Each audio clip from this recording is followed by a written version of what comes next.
fitneler ve bir kısım dahiyeler, belalarla alakalı ahir zamanda asr-ı saadetin son döneminde, Seyyidina Hazreti Ali döneminde de bir kısım örnekleri sergilenmiş.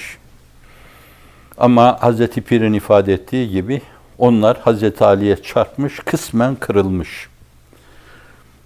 Harurilerin hareketi, haricilerin hareketi, sahabi içinde esasen bir kısım hakikatları Ali kadar, Haydar-ı Kerrar kadar kavrayamamış kimselerin hareketleri, küçük fitne kıpırdanışları, küçük melahi kıpırdanışları oluyor. Fakat Efendimiz o meselenin zirve yaptığı dönemden bahsediyor. Mesela bir örnek olarak, ölen niçin öldüğünü bilmeyecek, öldüren de neden onu öldürdüğünü bilmeyecek diyor. Karambola, o onu öldürecek, o onu öldürecek, o onu öldürecek.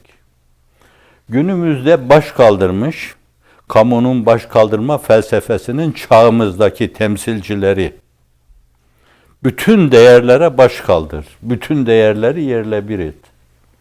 Dünyanın her yerinde ve Türkiye'de senelerden beri kana susamış gibi sürekli kan döken insanlar.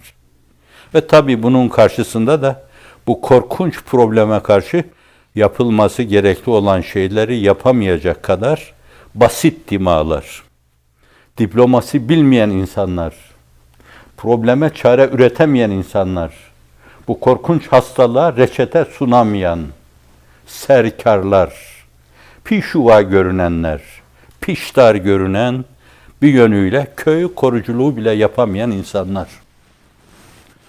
Kan dökenler, bu bir yönüyle o Kitabul Melahi vel Fiten'den bir kısım kareler ihtiva ediyor. Günümüzde öyle bir zirve yaptı ki bakın yani Irak'a bakın, Suriye'ye bakın, Mısır'a bakın, Bangladeş'e bakın, Myanmar'a bakın ve Türkiye'ye bakın.